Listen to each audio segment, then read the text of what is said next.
కృష్ణా డెల్టాకు ఆయుపట్టుగా నిలుస్తున్న పట్టిసీమను ఒట్టిసీమగా అభివర్ణించిన జగన్ ఇప్పుడు ఏం సమాధానం చెబుతారని మంత్రి నిమ్మల రామానాయుడు ప్రశ్నించారు. నిపుణుల సూచనలు తీసుకుని పోలవరం పనులను శరవేగంగా పూర్తి చేసేందుకు ప్రభుత్వం అన్ని విధాలా ప్రయత్నాలు చేస్తోందంటున్న మంత్రి నిమ్మలతో మా ప్రతినిధి మల్లికార్జున్ ఫేస్ టు ఫేస్ ఇప్పుడు చూద్దాం.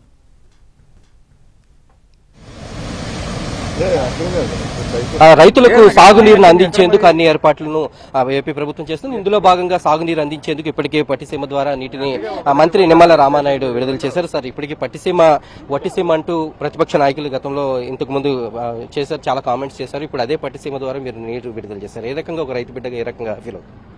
అందరికీ అన్నం పెట్టేటువంటి అన్నదాతకు సేవ చేయడం అనేది మనకు ఒక పుణ్యం. అది జగన్మోహన్ రెడ్డి అది మర్చిపోయాడు కాబట్టి ప్రకృతి కూడా జగన్మోహన్ రెడ్డిని శపించిందా అన్నట్టు అనిపిస్తూ ఉంది. చంద్రబాబు నాయుడు గారు ఆ రోజు పట్టిసీమను ప్రారంభిస్తే ఆ రోజు జగన్మోహన్ రెడ్డి గారు అసెంబ్లీలో ఇది పట్టిసీమ కాదు ఒట్టిసీమ అన్నాడు. ఇవాళ జగన్మోహన్ రెడ్డి సమాధానం చెప్పాలి.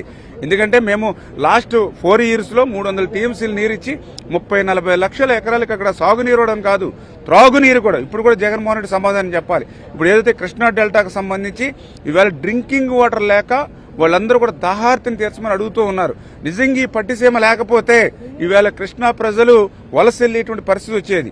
ఎందుకంటే ఈ జగన్ నిర్వాహకం ఏదైతే కృష్ణా డెల్టాకు నీరు రావాలంటే కృష్ణా నది ఏదైతే ఆల్మెట్టి, జోరాల, శ్రీశైలం, నాగార్జునసాగర్ నిండుకుని రావాలంటే ఆగస్టు నెల వరకు రాదు. అప్పటి వరకు వీళ్ళ దాహాన్ని ఎవరు తీరుస్తారు? పులిచింతల్లో 30-35 TMCలు నిల్వ చేసి ప్రతి సంవత్సరం కూడా ఆ నీటిని విడుదల చేసేవారు. మరి జగన్మోహన్ రెడ్డి ఈ సంవత్సరం ఏం చేశాడు? 1/2 TMC నీరు కూడా లేదు ఇక్కడ పులిచింతల్లో. అంటే 1300 కోట్ల ఖర్చు, కరెంటు బిల్లు 100 కోట్లు అంటూ ఇంతకు ముందు చాలా విమర్శలు చేశారు. కానీ ఇప్పుడు అది 4 సంవత్సరాల అవసరాల కోసం నిర్మించారు. కానీ 10 సంవత్సరాల తర్వాత కూడా ఇప్పటికీ ఆధారపడాల్సినటువంటి పరిస్థితి. ఏదైతే మీరు చెప్పినట్లుగా 2019లో ప్రభుత్వం కనుక తెలుగుదేశం ప్రభుత్వం కంటిన్యూ అయ్యి ఉంటే 2020 మరి మనకేదైతే పోలవరం ప్రాజెక్టు పూర్తయి ఉండేది. దురదృష్టవశాత్తు జగన్మోహన్ రెడ్డి ఒక్క ఛాన్స్ అని అధికారంలోకి వచ్చి రాష్ట్ర ప్రజలను ముంచేసినట్టు పోలవరాన్ని ముంచేశాడు. మరి ఇటువంటి టైంలో ఉన్నటువంటి పట్టిసీమ లేకపోతే పుష్కర, తాడిపూడి లేకపోతే ఏదైతే పురుషోత్తపట్నం ఏవైతే ఉన్నాయో ఉన్న వాటిని ఇప్పుడు ఇమీడియట్లీ వినియోగించుకుని రైతులకి కొంతమేరైనా సాగునీరు, త్రాగునీరు అందించాలని ఆలోచనతో వెళ్తూ ఉన్నాం.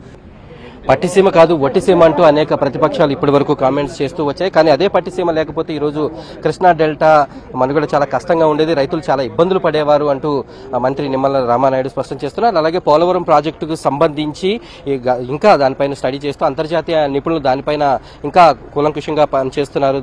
దాంట్లో జరిగినటువంటి నష్టం భవిష్యత్తులో చేపట్టాల్సినటువంటి పనులపైన మరింత పరిశీలన చేసిన తర్వాత పనులు ప్రారంభించే అవకాశం ఉంటుందని ఆయన స్పష్టం చేస్తున్నారు. వీడియో జర్నలిస్ట్ కరి శ్రీనివాస్తో మల్లికార్జున్, పోలవరం నుంచి.